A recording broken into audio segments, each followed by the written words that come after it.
बच्चों, इस एक्टिविटी से हमने जाना कि इस धारावाही वृत्तीय लूप के कारण उत्पन्न चुंबकीय क्षेत्र की बल रेखाएं कैसी होंगी।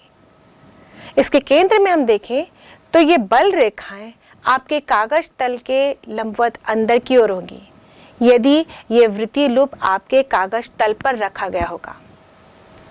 अब बायो-सैवर्ट के नियम का इस्तेमाल कर हम इस केंद्र पर ही इस वृत्तीय लूप के कारण उत्पन्न चुंबकीय क्षेत्र की तीव्रता ज्ञात करते हैं। इसके लिए हमने ये वृत्तीय लूप लिया है जो कि आपके कागज तल पर रखा गया है। इसका केंद्र O है और उसमें तीर के निशान में ही विद्युत धारा प्रवाहित की जा रही है, यानी कि इस पर्टिकुलर स्थिति में धारा क्लॉकवाइज प्रवाहित हो रही है। अब इस धारावाही वृत्तीय लूप के कारण इस केंद्र पर चुंबकीय क्षेत्र की तीव्रता ज्ञात करना है।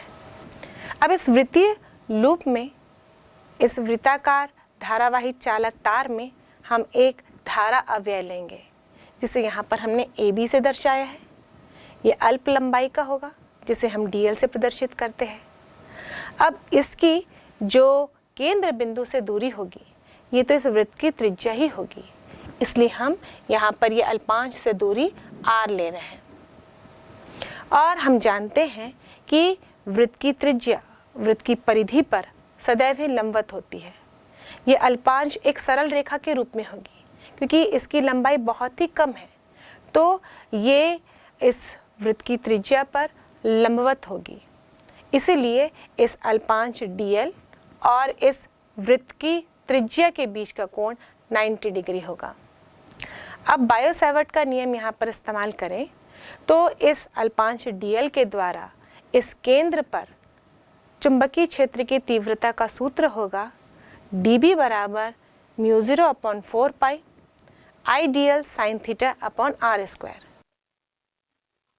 किंतु इस चित्र के अनुसार थीटा बराबर 90 डिग्री है क्योंकि IDL स्पर्श रेखा के अनुदिश होती है तथा त्रिज्या स्पर्श रेखा के लंबवत होती है, तो sin थीटा बराबर यानी कि 990 बराबर होगा 1।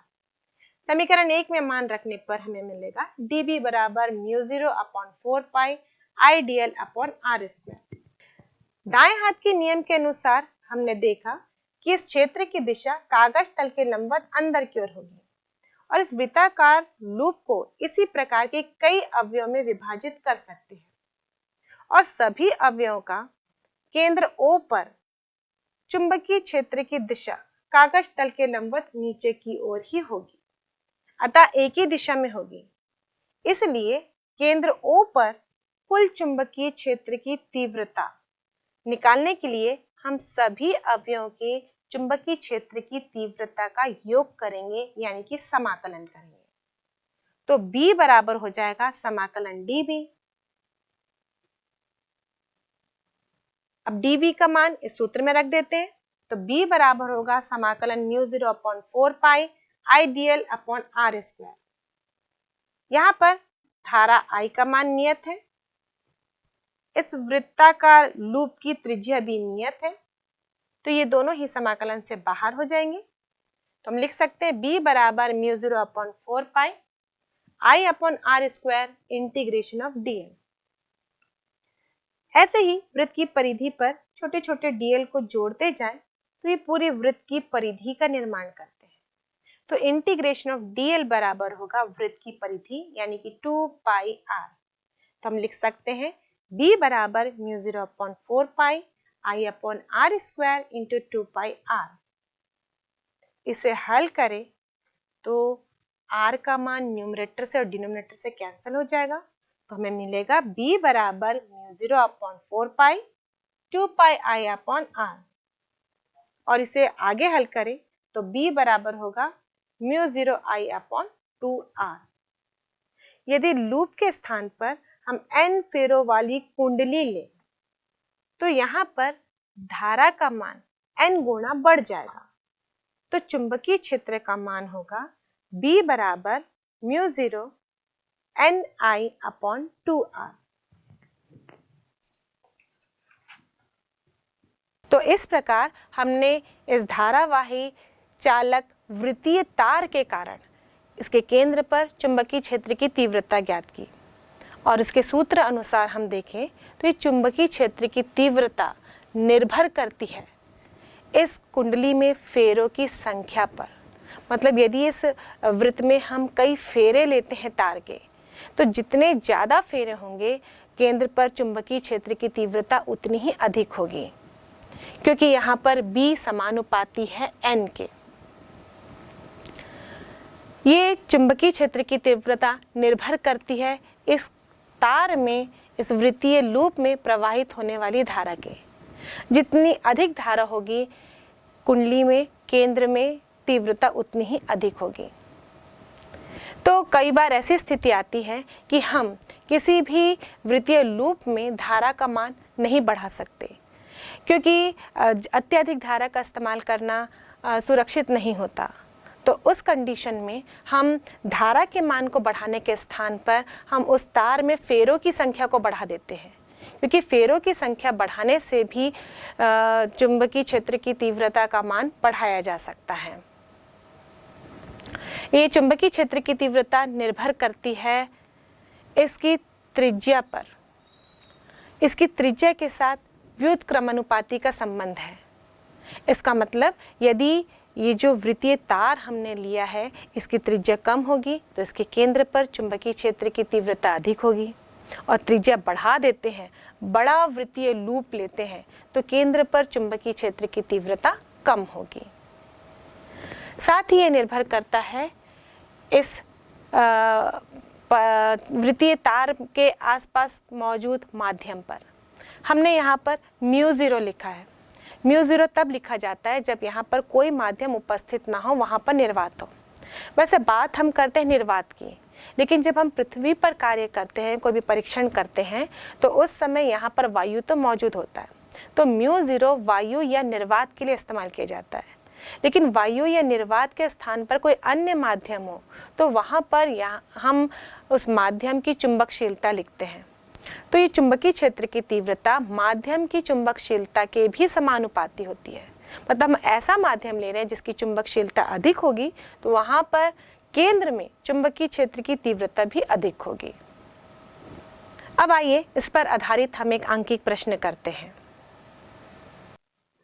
एक समतल वृत्तीय कुंडली का व्यास 10 सेंटीमीटर तथा फेरों की संख्या 25 है। यदि इसमें 4 एम्पीयर की धारा प्रवाहित की जाए तो उसके केंद्र पर चुंबकीय क्षेत्र की तीव्रता कितनी होगी?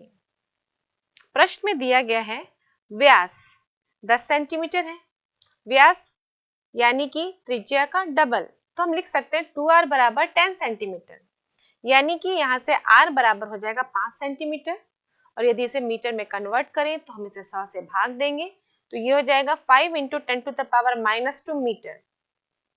बहने वाली धारा I बराबर 4 एम्पियर है तथा n बराबर 25। तो सूत्र अनुसार B बराबर होता है μ0 Ni/2r। μ0 का मान होता है 4 पाई × 10⁻⁻7, n 25 था, धारा की मात्रा 4 एम्पियर अपॉन 2 × 5 × 10⁻⁻2, और इन सब को हल करने पर B बराबर 1.26 × 10⁻³ टेस्ला प्राप्त होगा। अब आइए हम बायो-सैवर्ट के नियम का अगला अनुप्रयोग देखते हैं। हमने यहाँ पर एक वृत्तीय धारावाही चालक लिया है और यहाँ पर तीव्रता इसके केंद्र के अक्ष पर किसी बिंदु पर ज्ञात करनी है। मान लीजिए हमने एक वृत्तीय कॉइल लिया है, एक वृत्ताकार धारावाही चालक तार ली है। इसका केंद्र O है और इसके केंद्र के अक्ष पर यानी कि एक ऐसी रेखा ली है हमने जो कि इस कुंडली के लंबवत हो, इस वृत्तीय तार के लंबवत हो और इसके केंद्र से गुजरे, उसे हम इसे अक्ष के नाम से जानते हैं। तो इसके अक्ष पर हमने एक बिंदु लिया है जिसे हम दर्शा रहे हैं P से। इस लूप में तीर की दिशा में ही I धारा प्रवाहित हो रही है और ये जो बिंदु हमने लिया है ये इसके केंद्र से x दूरी पर स्थित है। मान लीजिए ये वृत्तीय लूप आपके कागज तल के लंबवत है, तो इसका अक्ष आपके कागज के तल में होगा। अब इस वृत्तीय कुंडली के द्वारा इस P बिंदु पर चुंबकीय क्षेत्र की तीव्रता ज्ञात करनी है। तो सबसे पहले हम इस वृत्तीय लूप को छोटे छोटे धारा अवयव में बांट देते हैं। यहाँ पर मान लीजिए हमने ए बिंदु पर dl अल्प लंबाई का एक धारा अवयव लिया है। अब ऐसे ही इसके जस्ट विपरीत यानी कि 180 डिग्री एंगल बनाते हुए हम इस वृत्तीय लूप के दूसरे छोर में भी एक धारा अवयव ले सकते हैं उतनी ही लंबाई का, जो इसके जस्ट विपरीत दिशा में होगा। अब यहाँ से हम ये देखते हैं कि A और A' ये दोनों ही बिंदु P से समान दूरी पर है। वैसे ही हम इस वृत्तीय लूप में कहीं पर भी एक अवयव लें तो उसके विपरीत 180 डिग्री के एंगल में जस्ट उसके सामने दूसरा धारा अवयव ले सकते हैं और ये सारे अवयव इस P बिंदु से R दूरी पर ही स्थित होंगे। अब मान लीजिए इस धारा अवयव A के कारण इस P बिंदु पर बायो-सैवर्ट के नियम के अनुसार चुंबकीय क्षेत्र की तीव्रता होगी dB बराबर μ0/4 पाई IDL sin theta upon R square, जहाँ पर थीटा इस धारा अवयव dl और इस dl और बिंदु P को जोड़ने वाली रेखा यानी R के बीच का कोण होगा।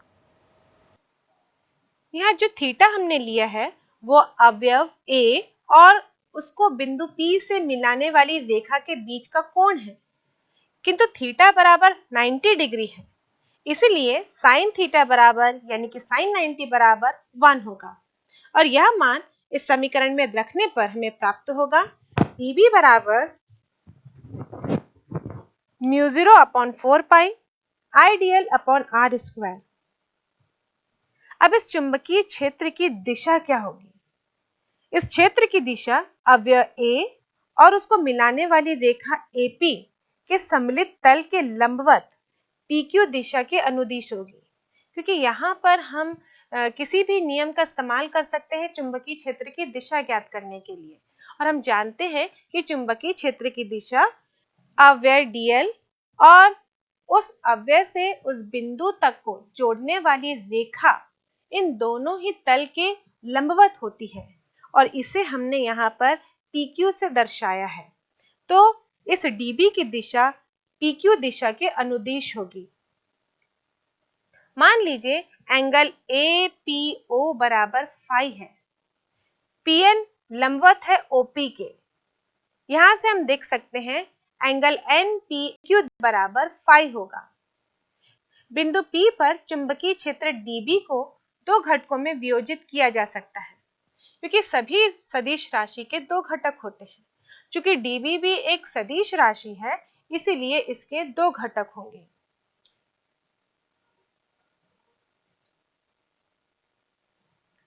पहला dB cos फाई, यह अक्ष OP के लंबवत PN की दिशा में है, और दूसरा dB sin फाई जो कि अक्ष OP के अनुदिश है। इस अवयव A के विपरीत 180 डिग्री के कोण में हमने एक दूसरा अवयव लिया है A' जो dl लंबाई का ही है, और इसके कारण बिंदु P पर चुंबकीय क्षेत्र की तीव्रता होगी dB बराबर μ0/4 पाई IDL अपॉन R स्क्वायर। ये दोनों अवयव के कारण चुंबकीय क्षेत्र की तीव्रता P बिंदु पर समान होगी, क्योंकि ये दोनों ही अवयव P बिंदु से समान दूरी पर हैं। ये दोनों ही अवयव समान लंबाई के हैं और इसमें समान धारा प्रवाहित हो रही है, इसलिए इनके द्वारा चुंबकीय क्षेत्र की तीव्रता का मान समान होगा। लेकिन अवयव A' के कारण चुंबकीय क्षेत्र की तीव्रता की दिशा अलग होगी। इसकी दिशा को हम PQ' से दर्शाते हैं। इसकी दिशा अवयव dl और R के लंबवत तल पर होगी, और इस चित्र में हमने इसे PQ' से दर्शाया है। इसको भी पुनः दो घटकों में वियोजित किया जा सकता है। पहला dB cos फाई अक्ष OP के लंबवत PN' दिशा में, दूसरा dB sin फाई अक्ष OP के अनुदिश। यहाँ Pn और Pn डैश के अनुदिश घटक परिणाम में बराबर तथा विपरीत दिशा में है, अतः वो एक दूसरे को निरस्त कर देंगे। स्पष्ट है कि लूप के समस्त अवयवों के कारण चुंबकीय क्षेत्र के वे घटक जो अक्ष OP के लंबवत हैं, एक दूसरे को निरस्त कर देंगे, किंतु अक्ष OP के अनुदिश समस्त घटक आपस में जुड़ जाएंगे।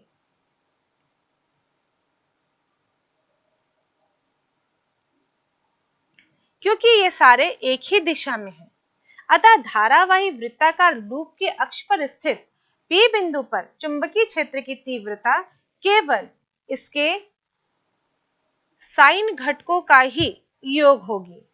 इसीलिए हम B बराबर लिखेंगे integration of dB sin phi। यहाँ पर हमने समाकलन का चिन्ह लगाया क्योंकि हम सारे घटकों को जोड़ रहे हैं। यहाँ पर dB का मान रखने पर हमें मिलेगा integration of μ0 upon 4 pi ideal upon r square into sine phi.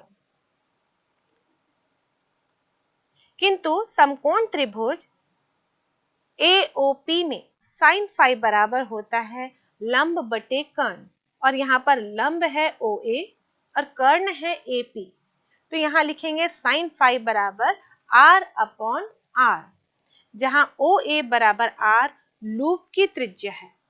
इसे समीकरण में रखने पर हमें प्राप्त होगा B बराबर integration of μ0 upon 4 pi ideal upon r square into r upon r।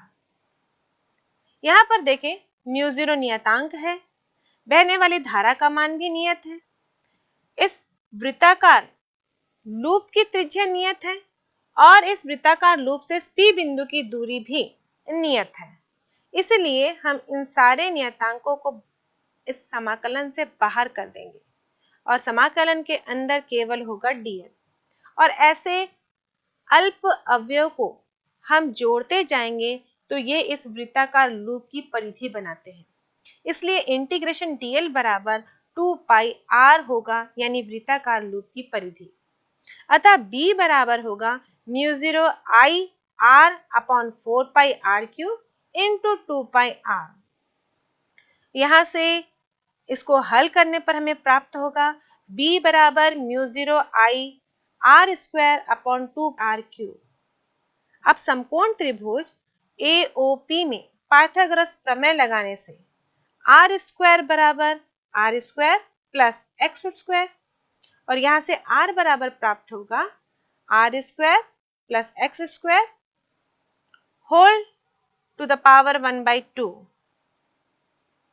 और r क्यूब करें यानी कि दोनों पक्षों पर हम क्यूब कर रहे हैं, तो हमें मिलेगा r क्यूब बराबर r square plus x square power में 3/2, और यह मान इस समीकरण में रखने पर हमें प्राप्त होगा B बराबर μ0 I r square upon 2 bracket के अंदर r square plus x square power में 3/2। जब चुंबकीय क्षेत्र की तीव्रता का सूत्र हमें ज्ञात हो चुका था इस समीकरण से, फिर हमने यहाँ पे r क्यूब का मान क्यों रखा?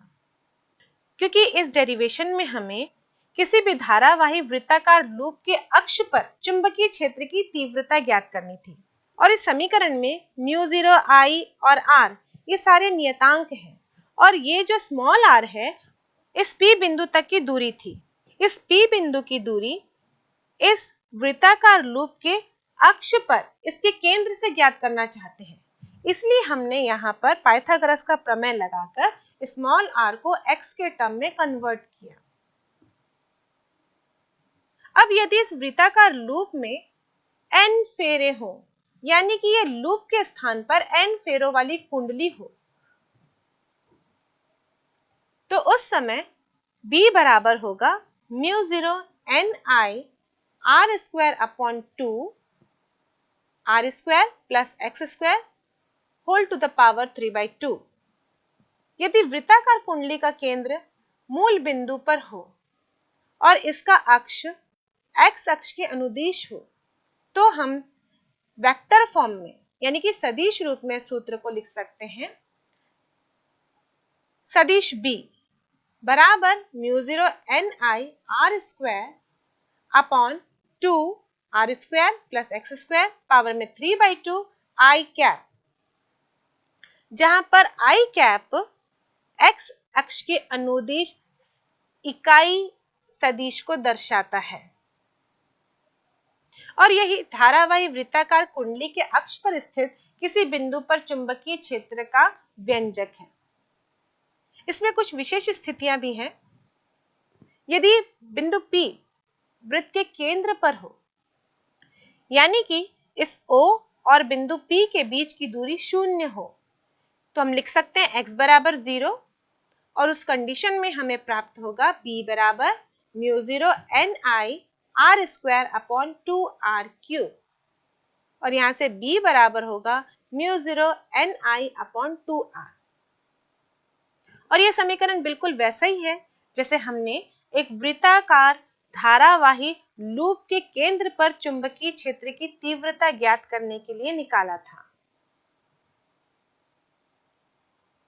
दूसरी स्थिति, यदि बिंदु P केंद्र से अत्यधिक दूरी पर हो, यानी कि यह x का मान इस r के मान से बहुत बहुत अधिक हो, उस कंडीशन में हम x की तुलना में r को नगण्य मान सकते हैं और इसीलिए चुंबकीय क्षेत्र की तीव्रता के समीकरण में यदि हम r को नगण्य माने x की तुलना में, तो हमें प्राप्त होगा B बराबर μ0 ni r² upon 2x² power में 3/2। यहां से 2 और 2 कैंसिल हो जाएंगे तो हमें प्राप्त होगा μ0 ni r² अपॉन 2x³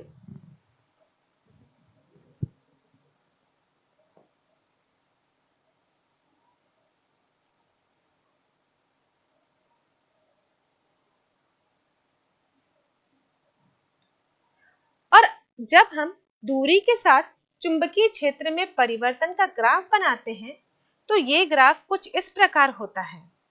क्योंकि समीकरण से यह स्पष्ट है कि B का मान x पर निर्भर करता है, अतः B का मान अधिकतम होगा यदि x बराबर 0 होगा, तो B मैक्सिमम यानी B का मैक्सिमम मान होगा μ0 ni r² अपॉन 2r³ और यहां से B मैक्सिमम बराबर होगा μ0 ni अपॉन 2r। तो स्पष्ट है कि कुंडली के केंद्र पर चुंबकीय क्षेत्र की तीव्रता अधिकतम होती है और केंद्र के दोनों ओर x बराबर प्लस माइनस r/2 यानी कि राइट हैंड साइड और लेफ्ट हैंड साइड r बराबर 2 दूरी पर चुंबकीय क्षेत्र में परिवर्तन की दर dB अपॉन dx अधिकतम होती है। यहां से हम देखें x बराबर प्लस माइनस r/2 पर यह समीकरण कुछ इस प्रकार होगा। B बराबर μ0 ni r² upon 2r² plus r upon 2 का square raise to the power 3/2 और इन सब को हल करने पर हमें प्राप्त होगा B बराबर 4 μ0 ni अपॉन 5√5r और केंद्र के दोनों ओर x बराबर प्लस माइनस 2r दूरी पर चुंबकीय क्षेत्र की तीव्रता होगी B बराबर μ0 ni r² अपॉन 2 ब्रैकेट के अंदर r² plus minus r² bracket बंद 3/2।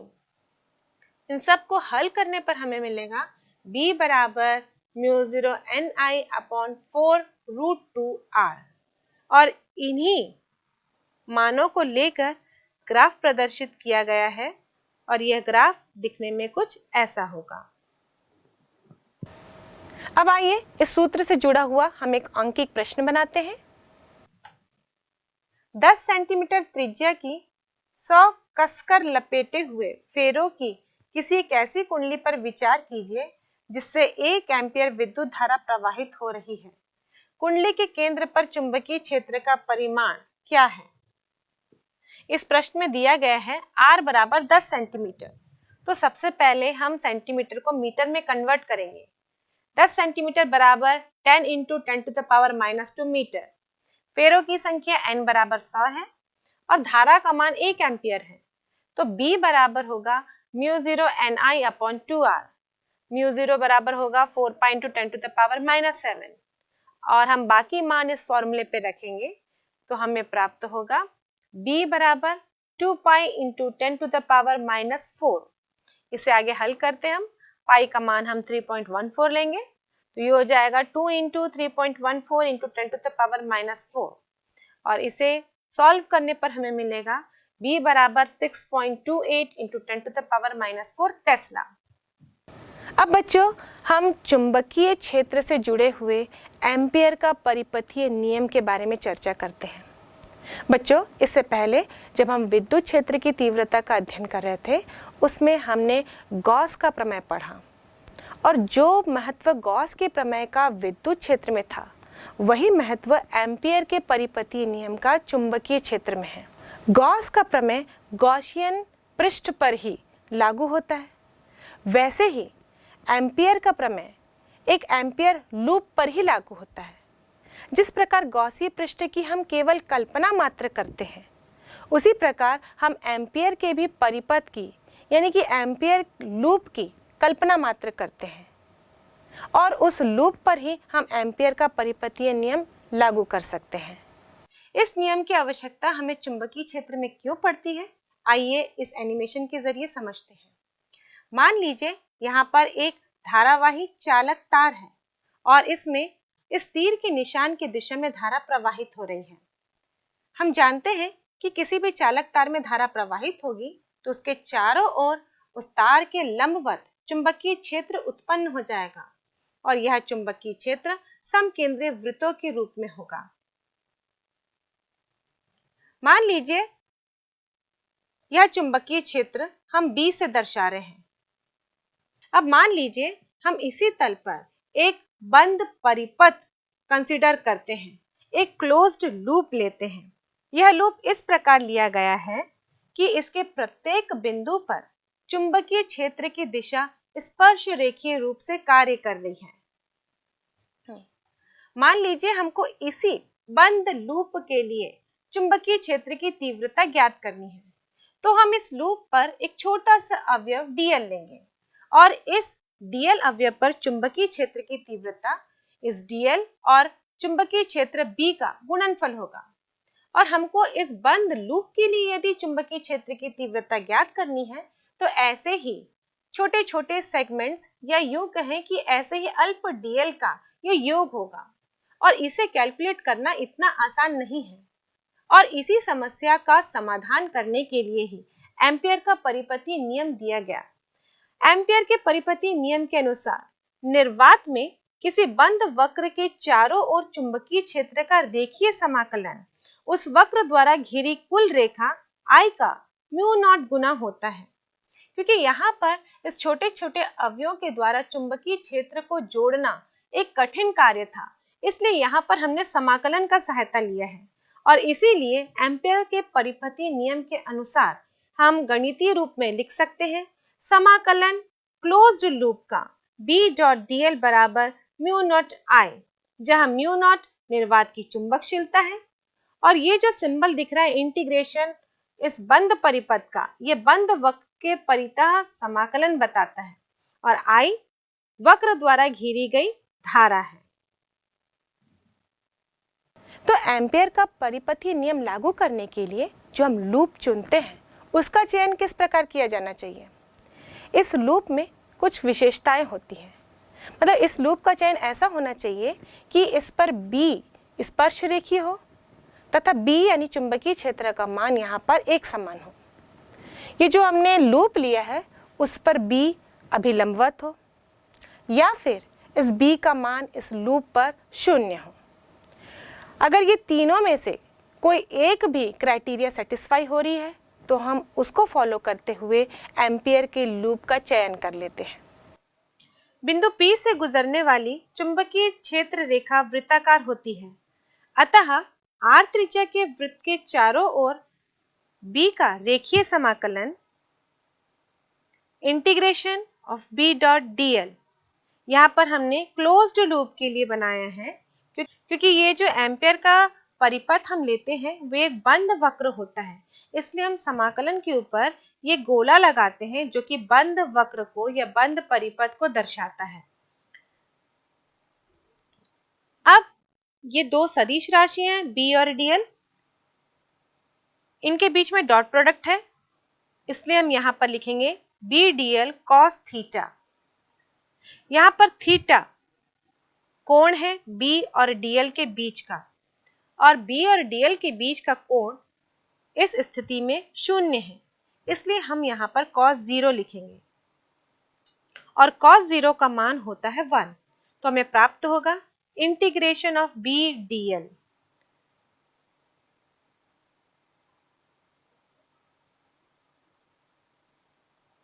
अब समीकरण 1 से b का मान यहां रखने पर हमें प्राप्त होगा integration of mu naught i upon 2 pi r into dl। यहाँ पर म्यू 0 नियतांक है, I प्रवाहित होने वाली धारा का मान भी नियत है, 2 पाई ये भी नियतांक है, और इस एम्पियर के परिपथीय लूप की त्रिज्या भी नियतांक है, इसलिए हम इसे इंटीग्रेशन से बाहर निकाल देंगे और समाकलन होगा इस अव्यय का dl का। और जब ऐसे अवयव को जोड़ा जाएगा इस एम्पियर के परिपथ में तो ये एक वृत्ताकार लूप का निर्माण करते हैं, यानी कि dl का समाकलन इस वृत्ताकार लूप की परिधि होगी। तो हम इंटीग्रेशन ऑफ dl बराबर लिखेंगे 2 पाई r, जहां r इस वृत्त की त्रिज्या है। तो समाकलन b डॉट dl बराबर होगा mu 0 i upon 2 pi r into 2 pi r। 2 pi r से कैंसिल हो जाएगा, तो integration of b dot dl बराबर होगा म्यू 0 i, और यही एम्पियर का परिपथीय नियम है।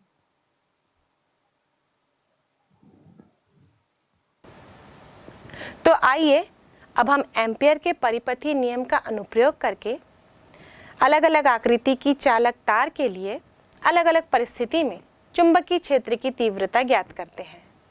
सबसे पहले हम एक सीधा लंबा चालक तार लेते हैं। ये सीधे लंबे चालक तार के चारों ओर उत्पन्न चुंबकीय क्षेत्र एक समकेंद्रीय वृत्त के रूप में होगा। यहाँ पर हमने एक चालक तार लिया है XY, जो कि आपके कागज तल पर रखा गया है। अब इससे उत्पन्न चुंबकीय क्षेत्र आपके कागज तल के लंबवत होगा। मान लीजिए हमको बिंदु P पर चुंबकीय क्षेत्र की तीव्रता ज्ञात करनी है, जो कि इस चालक तार XY से r दूरी पर स्थित है। मान लीजिए इस चालक तार XY में धारा X से लेकर Y की ओर प्रवाहित हो रही है, यानी कि ऊपर की ओर यहाँ पर धारा प्रवाहित हो रही है। अब एम्पियर का परिपथीय नियम लागू करने के लिए हमें एक एम्पियर लूप लेना होगा।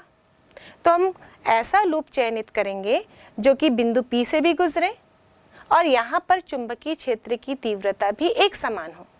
तो इसके लिए हम जो लूप चयन करेंगे वो एक वृत्ताकार ही होगा, जो कि इस कागज तल के लंबवत होगा, और इसके प्रत्येक बिंदु पर यदि आप स्पर्श रेखा खींचेंगे तो वो स्पर्श रेखा चुंबकीय क्षेत्र की तीव्रता बताएगा, और ये चुंबकीय क्षेत्र की तीव्रता एक समान होगी, क्योंकि इस लूप पर आप किसी भी बिंदु को लें, कोई भी अल्पांश आप यहाँ पे कंसिडर करें, तो वो इस चालक तार XY से समान दूरी यानी कि r दूरी पर ही स्थित होगा, क्योंकि सारे इस वृत्त के परिधि पर ही आएंगे, तो ये सारे समान दूरी पर होंगे, इसलिए यहाँ पर चुंबकीय क्षेत्र की तीव्रता एक समान होगी।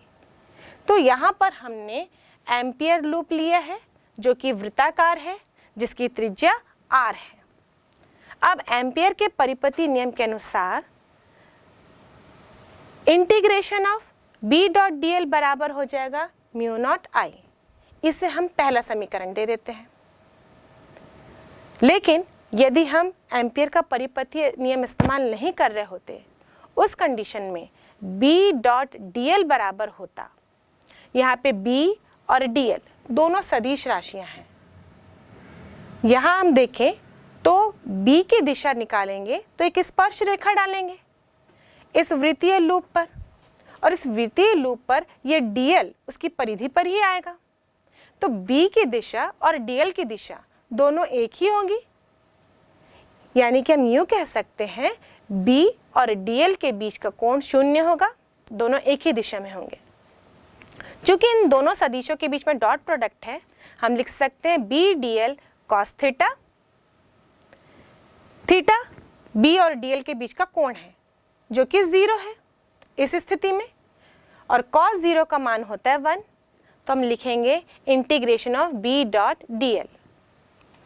यहाँ पर B का मान नियत है, क्योंकि जैसा कि मैंने बताया कि अब कोई भी अल्पांश इस लूप पर लेंगे, छोटे छोटे धारा अवयव लेते हैं तो वो r दूरी पर ही होंगे, और दूरी समान होने के कारण यहाँ पे चुंबकीय क्षेत्र की तीव्रता का मान भी समान होगा।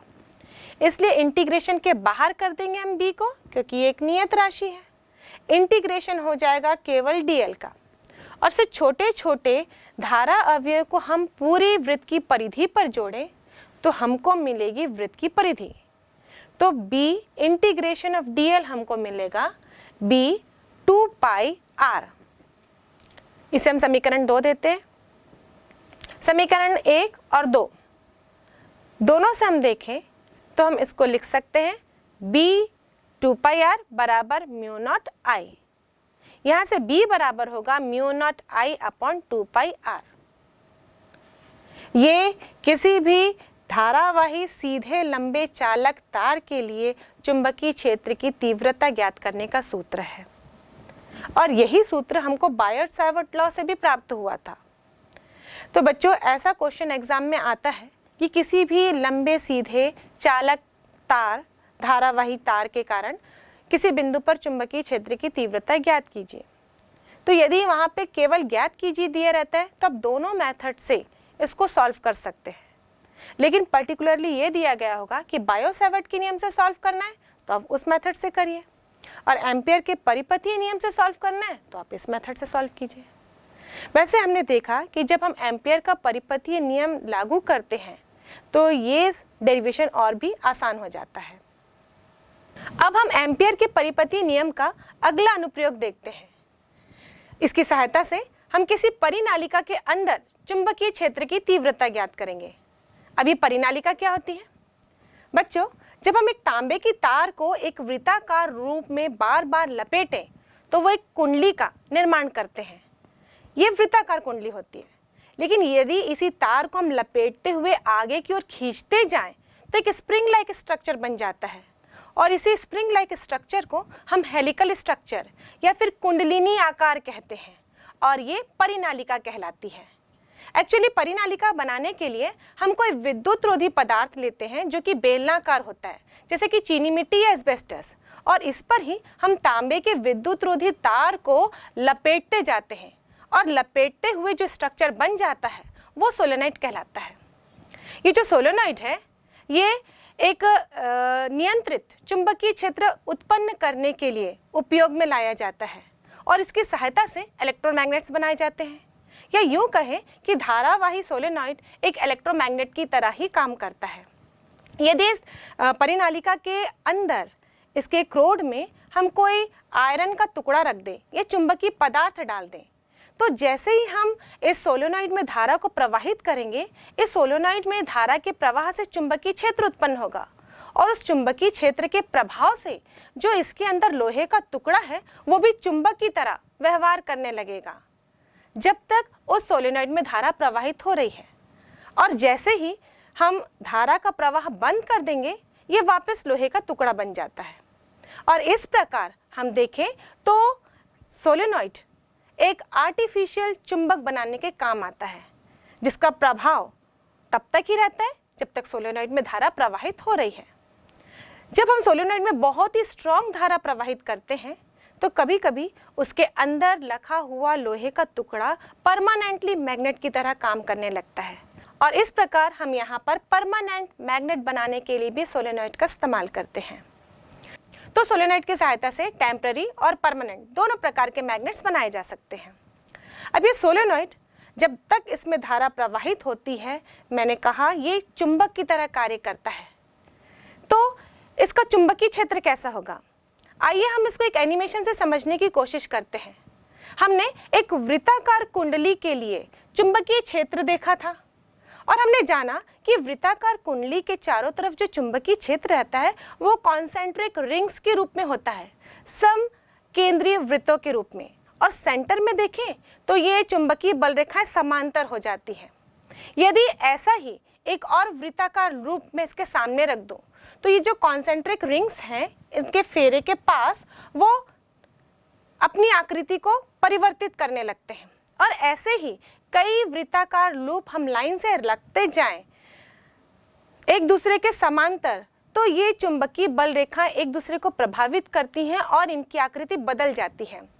और जब बहुत सारे वृत्ताकार लूप लाइन से समांतर एक दूसरे के रखे जाते हैं तो इसका चुंबकीय क्षेत्र बिल्कुल एक बार मैग्नेट के चुंबकीय क्षेत्र जैसा होता है और दोनों की बल रेखाओं को देखें तो ये यहाँ पर एक जैसी लगती हैं।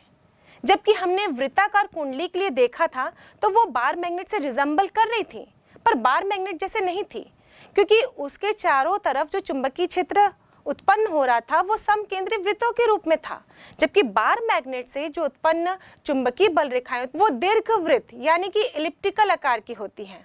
लेकिन जब सोलेनॉइड से इसकी तुलना करें तो सोलेनॉइड के द्वारा जो चुंबकीय बल रेखाएं बन रही हैं वो चुंबकीय बल रेखाएं से एग्जैक्टली रिजेंबल कर रही हैं और इसलिए हम कहते हैं कि एक सोलेनॉइड यानी कि परिनालिका एक बार मैग्नेट की तरह कार्य करती है। अब बार मैग्नेट में हम जानते हैं दो ध्रुव होते हैं, एक उत्तरी ध्रुव और दूसरा दक्षिणी ध्रुव, और इसका चुंबकीय क्षेत्र रेखाएं सोलेनॉइड की तरह रिजेंबल कर रही हैं, यानी कि सोलेनॉइड में भी दो ध्रुव होंगे, एक उत्तरी ध्रुव और दूसरा दक्षिणी ध्रुव। अब इसमें कौन सा छोर उत्तरी ध्रुव है और कौन सा छोर दक्षिणी ध्रुव है, इसको पहचानने का बच्चों एक आसान तरीका है। यदि सोलेनॉइड में धारा प्रवाहित हो रही है तो उसको एक साइड से हम देखें, यानी कि एक सिरे से देखें तो धारा क्लॉकवाइज डायरेक्शन में प्रवाहित होती नजर आती है, जबकि दूसरे छोर से हम देखें तो धारा एंटी क्लॉकवाइज प्रवाहित होते हुए नजर आती है। अब जिस सिरे में धारा क्लॉकवाइज प्रवाहित होते नजर आ रही है उसकी आकृति हम देखें तीर के निशान के आधार पर, तो क्लॉकवाइज डायरेक्शन में साउथ यानी कि एस की आकृति बन रही है, तो वहां पर हम कह सकते हैं साउथ पोल का निर्माण हो रहा है, यानी कि दक्षिणी ध्रुव का।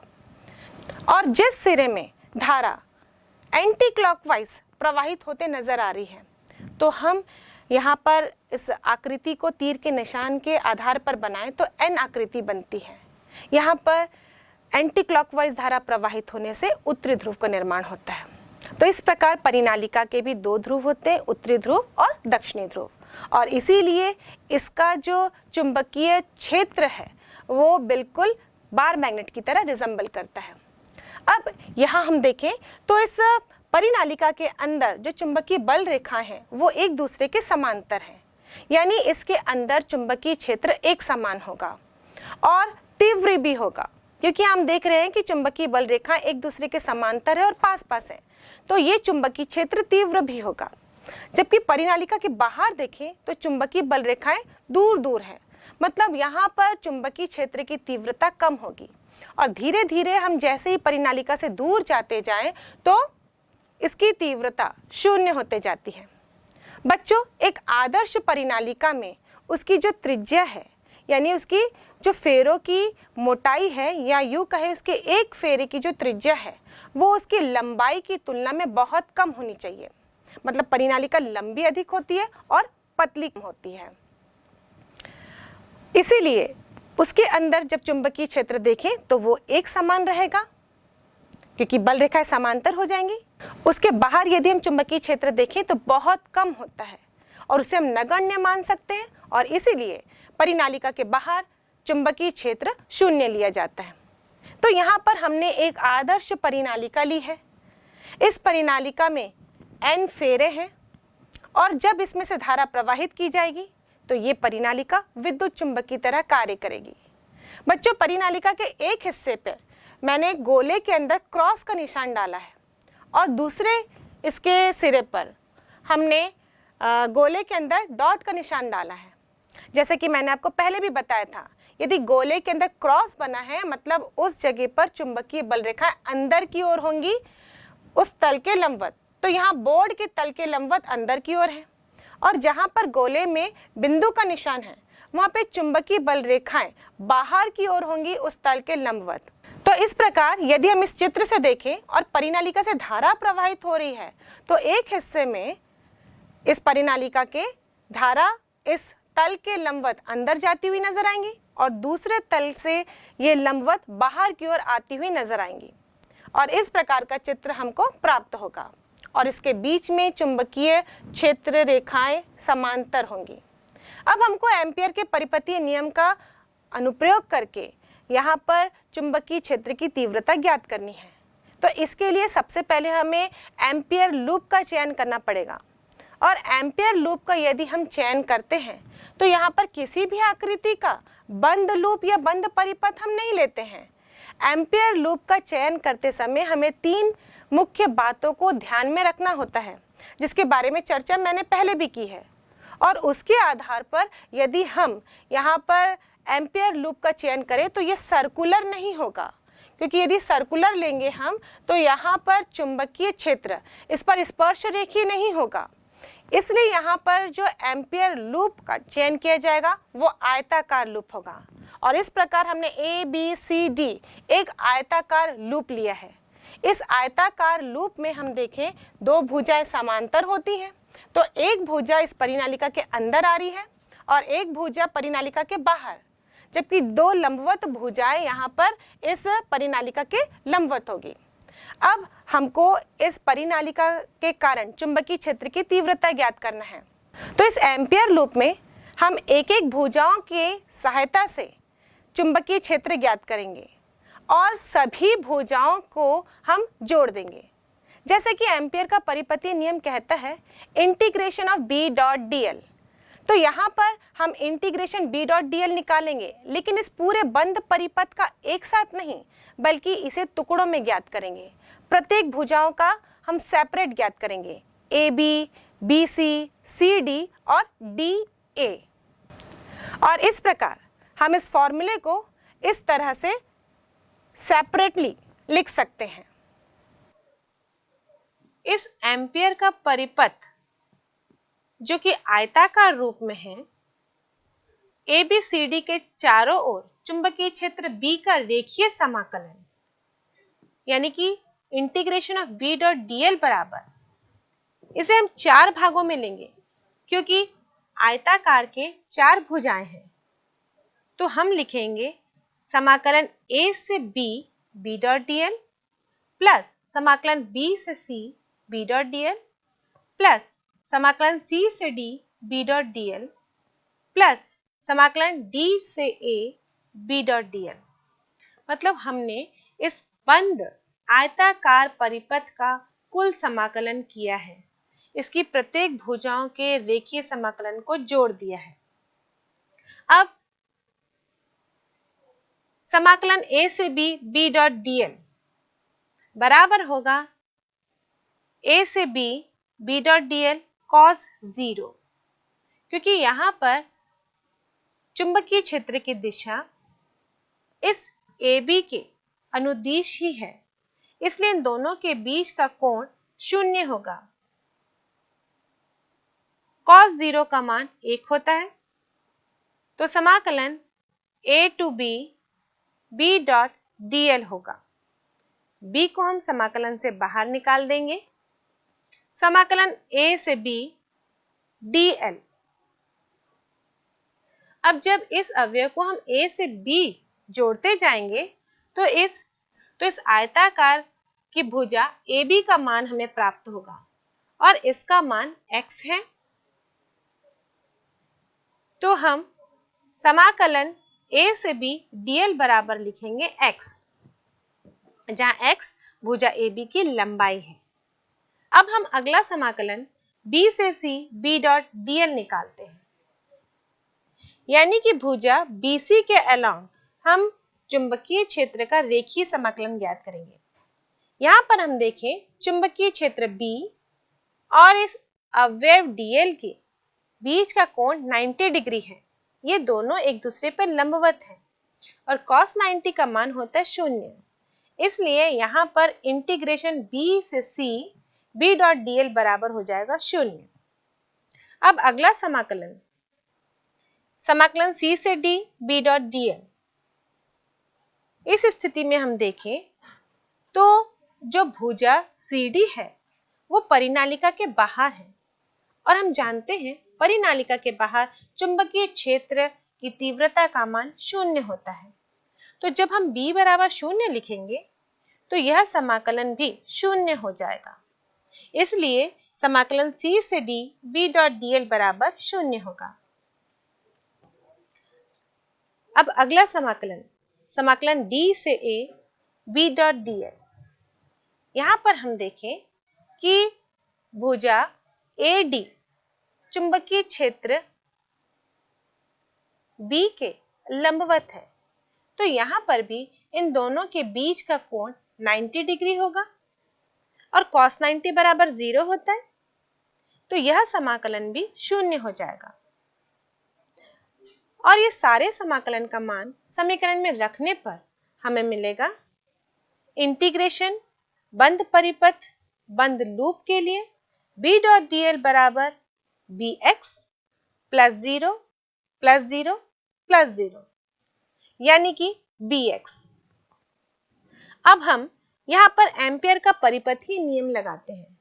एम्पियर के परिपथीय नियम के अनुसार समाकलन B डॉट dl बराबर होता है म्यू 0 इंटू I, जहां पर I उस एम्पियर के लूप से घिरी हुई धारा होती है। यहाँ पर एम्पियर का लूप आयताकार ABCD है, तो हमको इस आयताकार ABCD की से घिरी हुई कुल धारा ज्ञात करना है। परिनालिका के प्रत्येक इकाई लंबाई में फेरों की संख्या n है, इसलिए x लंबाई के आयताकार लूप में फेरों की संख्या nx होगी। चूंकि प्रत्येक फेरे में I धारा प्रवाहित हो रही है, तो इस आयताकार लूप ABCD में जिसमें nx फेरे हैं, तो इसमें कुल धारा nxi होगी। इसीलिए एम्पियर का परिपथीय नियम कुछ इस प्रकार लिखा जाएगा, integration of B dot dl बराबर म्यू 0 इंटू आयत ABCD से घिरी हुई कुल धारा, यानी कि म्यू 0 इंटू nxi। अब समीकरण 2 और 3 को बराबर करने से हमें मिलेगा bx बराबर म्यू 0 nxi और यहाँ से b बराबर होगा म्यू 0 ni। और इस समीकरण से हम धारावाही परिनालिका के अंदर किसी बिंदु पर उत्पन्न चुंबकीय क्षेत्र की तीव्रता ज्ञात कर सकते हैं और इस चुंबकीय क्षेत्र की दिशा दाएं हाथ के नियम के द्वारा दी जा सकती है। इसी व्यंजक के आधार पर अब हम एक आंकिक प्रश्न देखते हैं। 500 फेरे प्रति मीटर की परिनालिका में 3 एम्पियर की धारा प्रवाहित हो रही है। परिनालिका के अंदर चुंबकीय क्षेत्र का परिमाण ज्ञात कीजिए। यहाँ दिया गया है n बराबर 500 फेरे प्रति मीटर और धारा I बराबर 3 एम्पियर। चुंबकीय क्षेत्र की तीव्रता का सूत्र परिनालिका के लिए होता है B बराबर म्यू 0 ni। म्यू 0 का मान होता है 4 pi into 10 to the power -7। n का मान लिखेंगे 500 और I का मान लिखेंगे 3। इनको हल करने पर हमें प्राप्त होगा 188.8 इंटू 10 टू द पावर -5। तो चुंबकीय क्षेत्र की तीव्रता B बराबर होगी 1.9 into 10 to the power -3 tesla. इसे हम 1.888 इंटू 10 टू द पावर -3 भी लिख सकते हैं और 1.88 मतलब 1.9 भी लिखा जा सकता है। तो यहाँ हमने राउंड अप करके लिखा है B बराबर 1.9 into 10 to the power -3 tesla. अगला प्रश्न, एक परिनालिका की लंबाई 0.5 मीटर, इसमें फेरे 500 हैं। परिनालिका के अंदर चुंबकीय क्षेत्र का परिमाण ज्ञात कीजिए यदि इसमें 5 एम्पियर की धारा प्रवाहित हो रही है। यह प्रश्न पहले वाले प्रश्न से अलग है क्योंकि पहले वाले प्रश्न में 500 फेरे प्रति मीटर थे, यानी कि उसमें प्रति एकांक लंबाई में फेरों की संख्या दी गई थी, जिसे हम स्मॉल n से प्रदर्शित करते हैं। लेकिन यहाँ पर 500 फेरे हैं, यानी कि यहाँ पर कुल फेरों की संख्या दी गई है, जिसे हम कैपिटल N से प्रदर्शित करेंगे। और इसीलिए यहाँ पर सूत्र हो जाता है B बराबर म्यू 0 NI, क्योंकि प्रति एकांक लंबाई में फेरों की संख्या यदि n होगी तो कुल फेरों की संख्या n बराबर होगा n इंटू L, और यहीं से हम देखें तो n बराबर होगा n अपॉन L। अब प्रश्न में क्या दिया गया है? L बराबर 0.5 मीटर, R बराबर 1 सेंटीमीटर, सेंटीमीटर को मीटर में कन्वर्ट करते हैं, यानी कि 1 अपॉन 100 मीटर या 1 इंटू 10⁻⁻2 मीटर। कुल फेरों की संख्या n बराबर 500 और धारा I बराबर 5 एम्पियर। ये सारा मान इस समीकरण में रखने पर B बराबर होगा 4 pi into 10⁻⁻7 into 500 upon 0.5 into 5,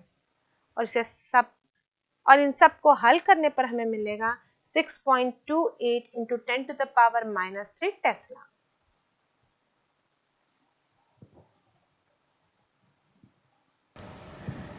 अब बच्चों, हम एम्पियर के परिपथी नियम का उपयोग करते हुए किसी टोरॉइड के अंदर चुंबकीय क्षेत्र की तीव्रता ज्ञात करेंगे।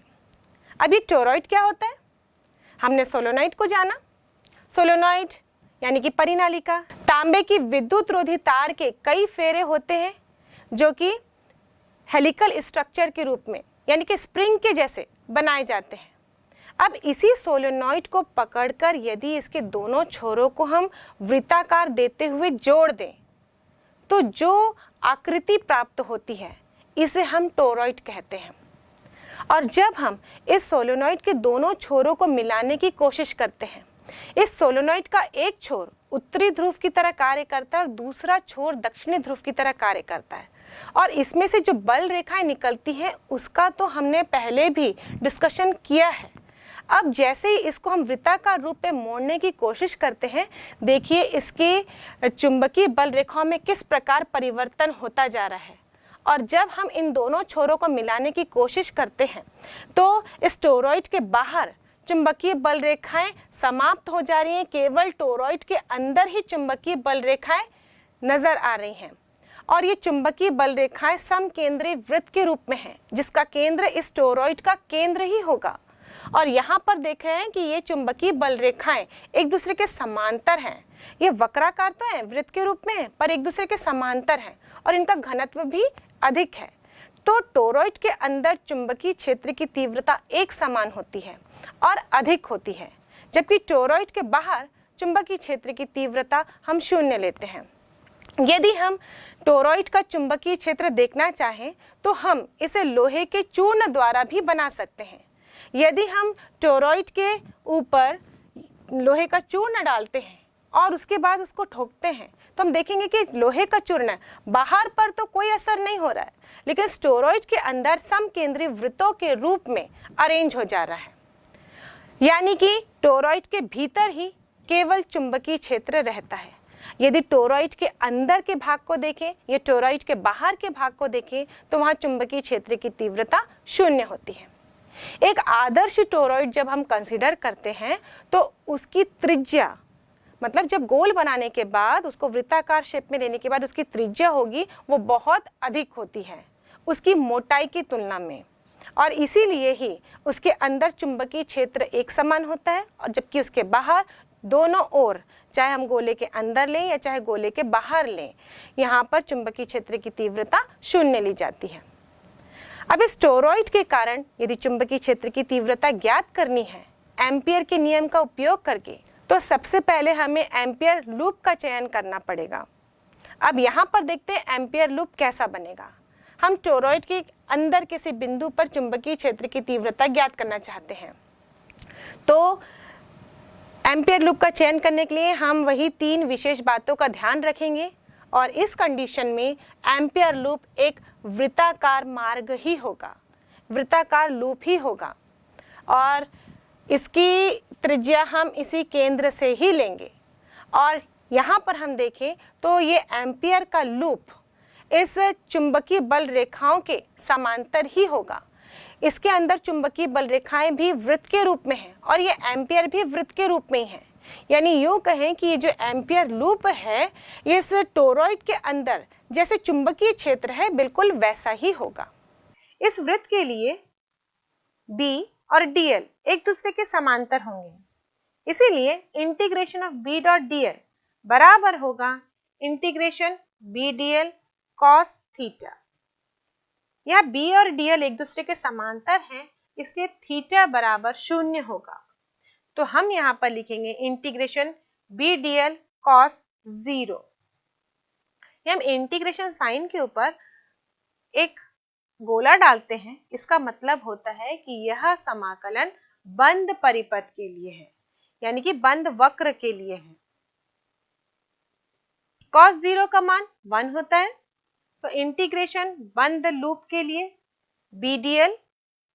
अब यहां पर देखें B का मान एक समान है, यानी कि नियत है, इसे इंटीग्रेशन से बाहर कर देंगे तो हम लिख सकते हैं B इंटीग्रेशन बंद परिपथ में dl। क्योंकि टोरॉइड के अंदर उसके केंद्र O के समान दूरी पर स्थित प्रत्येक बिंदु पर चुंबकीय क्षेत्र की तीव्रता वही रहती है, इसलिए हमने B को इस समाकलन से बाहर निकाल दिया है। अब समाकलन dl का होगा 2 पाई r, जो कि इस वृत्त की परिधि होगी। समीकरण 1 में यह मान रखने पर हमें मिलेगा इंटीग्रेशन बंद परिपथ में B डॉट dl बराबर B इंटू 2 पाई r। इसे हम समीकरण 2 दे देते हैं। अब एम्पियर के परिपथीय नियम से समाकलन B डॉट dl बराबर होता है म्यू 0 इंटू उस एम्पियर के लूप से घिरी हुई कुल धारा। तो यहाँ पर हम लिखेंगे म्यू 0 इंटू r त्रिज्या के वृत्त से घिरी हुई कुल धारा। तो पहले ये देखते हैं कि इस वृत्त के अंदर कुल कितने फेरे हैं। हम जानते हैं कि इस टोरॉइड के प्रति एकांक लंबाई में फेरों की संख्या n थी, तो इस r त्रिज्या के वृत्त से घिरे हुए कुल फेरों की संख्या होगी n इंटू 2 पाई r, और इसीलिए इस r त्रिज्या के वृत्त से घिरी हुई कुल धारा होगी n into 2 pi r into I। एक फेरे में बहने वाली धारा I है, तो कुल धारा ज्ञात करने के लिए हम एक फेरों में बहने वाली धारा को कुल फेरों की संख्या से गुणा कर देंगे, इसलिए हमें प्राप्त हुआ है n into 2 pi r into I।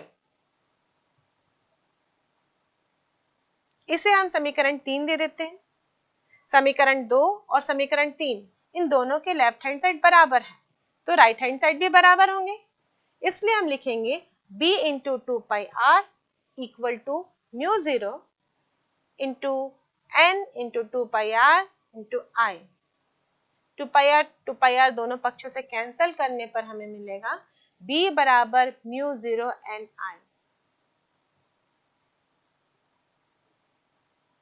और इस समीकरण से स्पष्ट है कि टोरॉइड के अंदर चुंबकीय क्षेत्र की तीव्रता दूरी r पर निर्भर नहीं करती, अतः टोरॉइड के अंदर चुंबकीय क्षेत्र नियत होता है।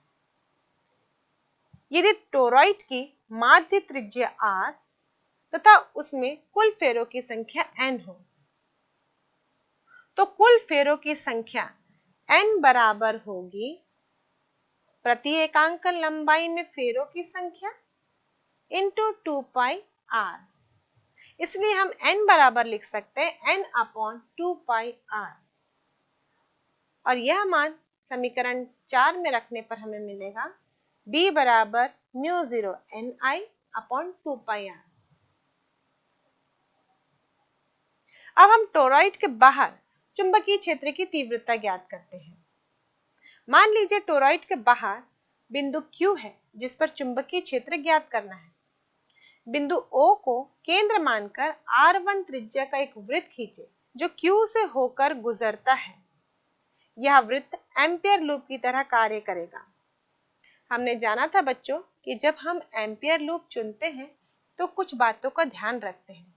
इस एम्पियर लूप में कुछ विशेषताएं होनी चाहिए, इसलिए हमने जो एम्पियर का लूप लिया है वो वृत्ताकार होगा।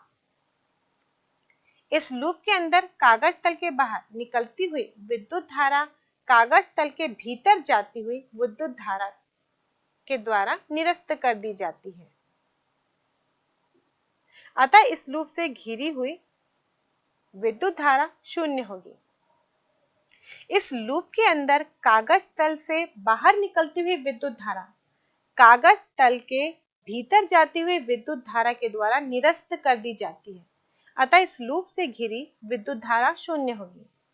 अतः एम्पियर के परिपति नियम से integration of B dot dl बराबर μ0 इंटू शून्य होगा और B इंटू 2 पाई R1 बराबर शून्य होगा, या यूं कहें तो चुंबकीय क्षेत्र की तीव्रता का मान शून्य होगा। अतः टोरॉइड के बाहर चुंबकीय क्षेत्र शून्य होता है। अब टोरॉइड द्वारा घिरे रिक्त स्थान में विद्युत क्षेत्र की तीव्रता ज्ञात करते हैं। बिंदु O को केंद्र मानकर R2 त्रिज्या का एक वृत्त खींचे जो R से होकर गुजरता है। यह वृत्त एम्पियर लूप की तरह कार्य करेगा। इस लूप से घिरी हुई धारा शून्य है। अतः एम्पियर के परिपति नियम से integration of B dot dl बराबर μ0 इंटू 0 और B डॉट 2 पाई R2 बराबर शून्य और B बराबर शून्य होगा। इस प्रकार टोरॉइड के भीतर खुले क्षेत्र में चुंबकीय क्षेत्र का मान भी शून्य होता है। डच भौतिकविद लॉरेंज ने चुंबकीय क्षेत्र में गति करते हुए आवेशित कणों का अध्ययन किया। उन्होंने बताया, जब कोई आवेशित कण चुंबकीय क्षेत्र में गति करता है तो उन कणों पर बल कार्य करता है और इस बल को चुंबकीय लॉरेंज बल के नाम से जाना जाता है। उनके अनुसार ये चुंबकीय लॉरेंज बल आवेश की मात्रा के समानुपाती होता है, यानी हम समीकरण के रूप में लिखें तो F समानुपाती है Q के। साथ ही ये लॉरेंज बल चुंबकीय क्षेत्र की तीव्रता के भी समानुपाती होता है, यानी F समानुपाती होता है B के। ये लॉरेंज बल उस आवेशित कण के वेग के भी समानुपाती होता है, यानी F समानुपाती है V के। यदि आवेशित कण इस चुंबकीय क्षेत्र के साथ किसी कोण में गति कर रहा है, यानी कि वेग और चुंबकीय क्षेत्र के बीच का कोण यदि थीटा है, तो यह लॉरेंज बल इस कोण की जिया के भी समानुपाती होता है, यानी कि F समानुपाती होगा साइन थीटा के, जहाँ थीटा V और B के बीच का कोण होता है। अब इन चारों समीकरणों को कंबाइन करें तो हम लिख सकते हैं F समानुपाती है QVB साइन थीटा के। समानुपाती का चिन्ह हटाते हैं, नियतांक लगाते हैं, यहाँ नियतांक K लिखेंगे तो F इक्वल टू होगा K QVB साइन थीटा। ये K समानुपातिक नियतांक है जिसका मान मात्रकों की पद्धति पर निर्भर करता है। हम चुंबकीय क्षेत्र की ऐसी पद्धति इस्तेमाल करते हैं जहां पर K का मान 1 हो जाता है। तो इस प्रकार हम लिख सकते हैं F equal to QVB sine theta. यहाँ पर बल सदिश राशि है, वेग सदिश राशि है और चुंबकीय क्षेत्र भी सदिश राशि है। यहाँ पर हम देखें ये वेग और चुंबकीय क्षेत्र की तीव्रता ये दोनों सदिश राशि है और इसके साथ हमने साइन थीटा लिखा है, जहाँ पे थीटा V और B के बीच का कोण है। तो यदि इस सूत्र को हम सदिश रूप में लिखें तो ये होगा सदिश F बराबर Q ब्रैकेट के अंदर सदिश V क्रॉस सदिश B, यानी यहाँ पर दो सदिश V और B के बीच में क्रॉस प्रोडक्ट आएगा, यानी कि सदिश गुणन। तो लॉरेंज बल का सदिश रूप है F सदिश इक्वल टू Q ब्रैकेट के अंदर V सदिश क्रॉस B सदिश। F एक सदिश राशि है। यहाँ पर हम देखें कि F बराबर Q V क्रॉस B लिखा है, मतलब F की दिशा V और B दोनों के तल के लंबवत होगी। ना तो वो V की दिशा में होगा ना तो B की दिशा में, बल्कि जिस तल में V और B होंगे उसके लंबवत F की दिशा होगी। अब F की दिशा बताने के लिए हमारे पास दो नियम हैं। पहला, फ्लेमिंग के लेफ्ट हैंड का नियम। फ्लेमिंग के लेफ्ट हैंड के नियम के अनुसार हम सबसे पहले अपने अंगूठे, तर्जनी और मध्यमा को एक दूसरे के लंबवत, परस्पर लंबवत स्ट्रेच करेंगे। यहाँ पर जो तर्जनी होगी ये चुंबकीय क्षेत्र की दिशा को बताएगी और ये जो मध्यमा है ये धन आवेश की गति की दिशा को बताता है। तो B यानी कि ये चुंबकीय क्षेत्र की दिशा हो गई B और ये धन आवेश की गति की दिशा हुई यानी कि V। तो ये अंगूठा जो है वो धन आवेशित कण पर लगने वाले बल की दिशा को बताता है। आप देख सकते हैं कि ये अंगूठा इस तर्जनी और मध्यमा दोनों के लंबवत है। जिस तल में तर्जनी और मध्यमा है उस तल के लंबवत अंगूठे की दिशा है और इसलिए लॉरेंज बल की दिशा भी V और B के लंबवत होती है। यहाँ पर हमने ये धन आवेश की दिशा बताई है मध्यमा को। यदि आप ऋण आवेश की दिशा लेते हैं, मतलब किसी चुंबकीय क्षेत्र में ऋण आवेश गति कर रहा है, तो ऋण आवेश की गति की दिशा यदि मध्यमा लेते हैं तो फिर लॉरेंज बल की दिशा अंगूठे के विपरीत होगी, यानी कि अंगूठे से सीधे नीचे की ओर 180 डिग्री पे एंगल में लॉरेंज बल की दिशा बताई जाएगी। और इसको सिंपल से याद करने का तरीका ये है, जैसे कि हम लोग जानते हैं स्टेट बैंक ऑफ इंडिया, इसको शॉर्ट फॉर्म में SBI बोला जाता है। तो आप S हटा के बस F याद रखिए, FBI। F मतलब बल, B मतलब चुंबकीय क्षेत्र की दिशा और I मतलब धन आवेश की दिशा यानी कि धारा कहलाती है। जब हम कहते हैं कि धन आवेश गति कर रहा है उसी दिशा को तो हम धारा की दिशा कहते हैं। तो ये धन आवेश की दिशा मतलब I हो गया यानी कि धारा। तो आप FBI शब्द याद रखेंगे तो आपको लेफ्ट हैंड के फ्लेमिंग के नियम को लगाने में भी आसानी होगी। इस लॉरेंज बल के लिए हम राइट हैंड की हथेली का नियम भी देते हैं। राइट हैंड की हथेली का नियम देने के लिए हम अपनी राइट हैंड की उंगलियों को खोलते हैं और अंगूठा को उंगली के परस्पर लंबवत स्ट्रेच करते हैं। इस प्रकार या उंगली और अंगूठे के बीच में 90 डिग्री का कोण बन रहा है। अब ये जो उंगलियां हैं ये चुंबकीय क्षेत्र की दिशा को बताती है। ये अंगूठा धन आवेश की गति की दिशा बताता है, यानी धन आवेश के वेग को दर्शाएगा। यहाँ पर हो गया B, ये हो गया V।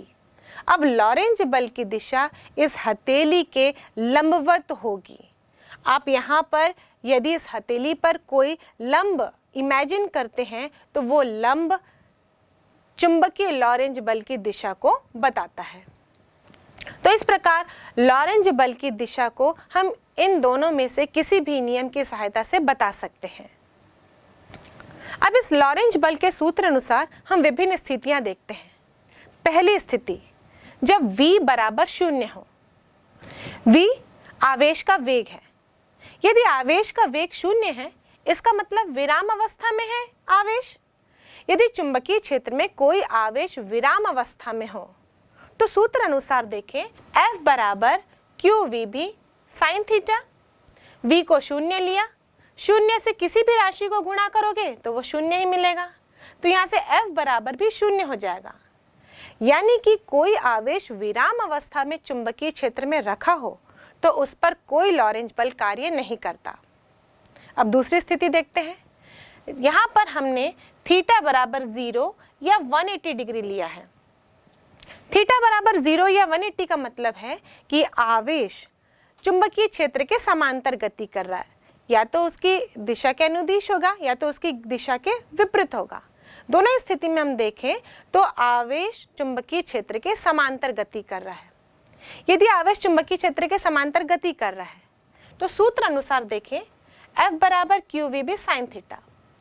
साइन 0 बराबर भी 0 होता है और साइन 180 डिग्री बराबर भी 0 होता है। तो चाहे 0 रखें चाहे 180 डिग्री लें, यहाँ पर लगने वाला बल 0 हो जाएगा। तो यूँ कह सकते हैं कि आवेश जब चुंबकीय क्षेत्र के समांतर गति कर रहा होगा तो इस पर कोई भी लॉरेंज बल कार्य नहीं करेगा। अब अगली स्थिति देखते हैं, जब थीटा बराबर 90 हो। थीटा बराबर 90 है, इसका मतलब आवेश चुंबकीय क्षेत्र के लंबवत गति कर रहा है। जब आवेश चुंबकीय क्षेत्र के लंबवत गति करेगा, थीटा बराबर 90 है, तो साइन 90 बराबर 1 होगा और यह साइन का अधिकतम मान होता है, तो इस कंडीशन में लगने वाला लॉरेंज बल भी अधिकतम होगा। यहाँ पर हम देखेंगे F बराबर QVB साइन 90 यानी कि 1 और F बराबर QVB। तो अधिकतम बल कार्य करता है जब कोई आवेश चुंबकीय क्षेत्र के लंबवत गति करता है। तो यहाँ से यह स्पष्ट है कि इस स्थिति में F का मान अधिकतम होगा। पर इस बल की दिशा क्या होगी? यदि सूत्र को हम सदिश रूप में लिखें तो सदिश F बराबर Q इंटू सदिश V क्रॉस सदिश B होता है। यानी F की दिशा कुछ इस प्रकार होगी कि ये जिस तल में V और B है उस तल के लंबवत होगी और इसकी दिशा फ्लेमिंग के बाएं हाथ के नियम के अनुसार दी जा सकती है। यदि हम इस एनिमेशन से इसको समझने की कोशिश करें, मान लीजिए यहाँ पे चुंबकीय क्षेत्र की दिशा N से लेकर S की ओर है, जो कि इस तीर के निशान के द्वारा दर्शाई जा रही है। तो इस चित्र से क्लियर है कि ये B की दिशा है। अब मान लीजिए कि आवेश इस पर लंबवत आगे की ओर गति कर रहा है, तो ये V की दिशा हुई। अब F की दिशा कुछ इस प्रकार होगी कि इन दोनों के लंबवत होगी। तो हम यदि इनके लंबवत तल की कल्पना करें तो ये F की दिशा होगी। मतलब इस आवेशित कण पर इसी डायरेक्शन पर बल कार्य करेगा। चूंकि बल F वेग v के लंबवत कार्य करता है, इस बल द्वारा आवेशित कण पर किया गया कार्य शून्य होगा। अतः कार्य ऊर्जा के प्रमेय से कण की गतिज ऊर्जा में कोई परिवर्तन नहीं होगा, अर्थात उसकी चाल नियत रहेगी। आवेशित कण पर लगने वाले बल के बावजूद वह नियत चाल से गति कर रहा है। यह तभी संभव है जबकि आवेशित कण एक वृत्तीय मार्ग पर गति करे, और इस प्रकार जब एक आवेशित कण एक समान चुंबकीय क्षेत्र के लंबवत गति करता है तो उस कण की गति वृत्तीय गति हो जाती है, और इस प्रकार वृत्तीय गति करने के लिए आवश्यक अभिकेंद्र बल की पूर्ति लॉरेंज बल द्वारा की जाती है।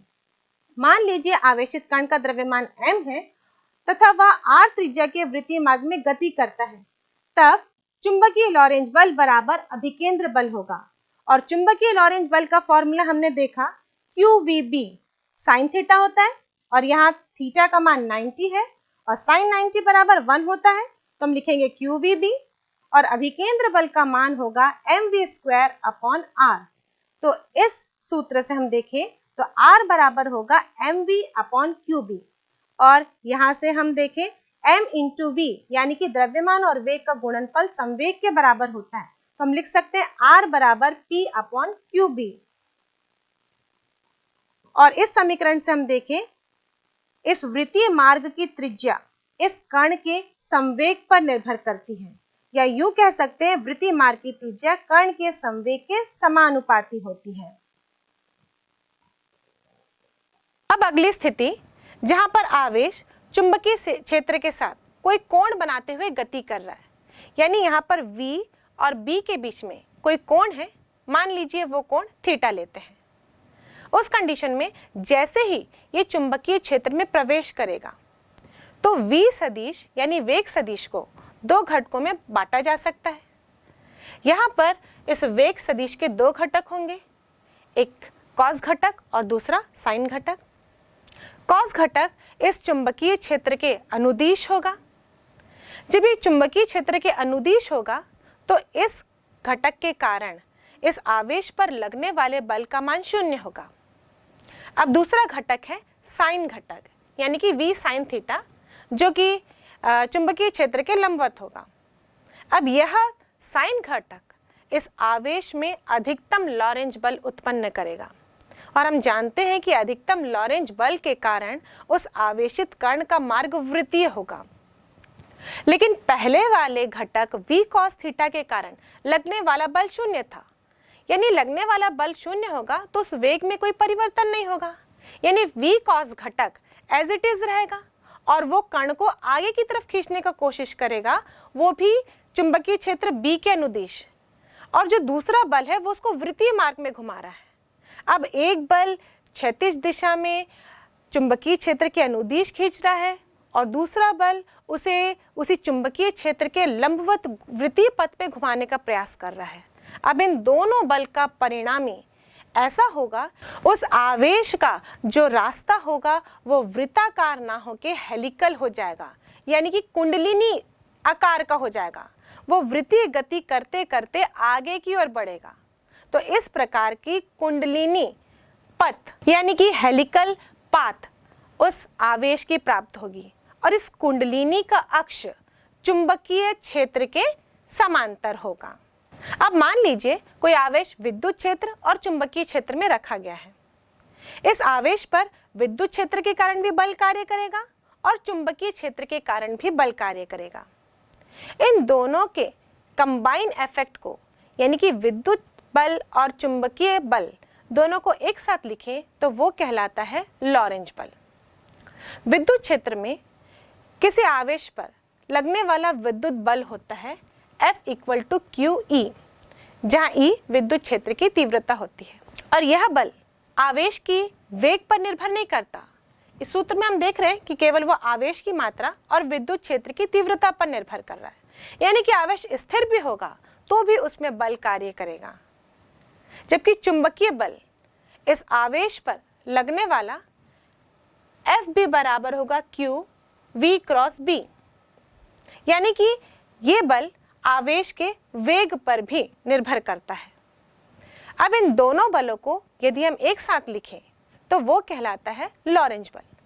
तो लॉरेंज बल F बराबर होगा FE + FB। तो F बराबर होगा QE + QV × B।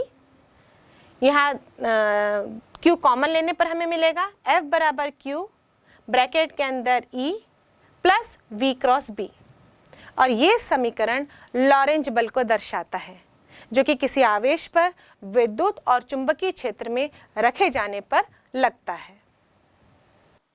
विद्युत बल, चुंबकीय बल। आवेश Q पर लगने वाले विद्युत बल का परिमाण निम्न है। F = QE।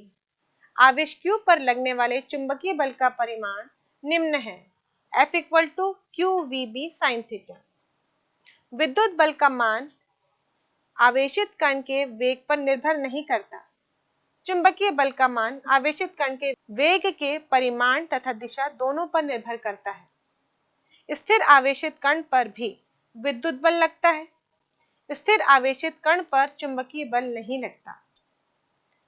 विद्युत बल द्वारा आवेशित कण पर कार्य किया जाता है। चुंबकीय बल द्वारा आवेशित कण पर किया गया कार्य शून्य होता है। विद्युत बल सदैव विद्युत क्षेत्र के अनुदिश लगता है।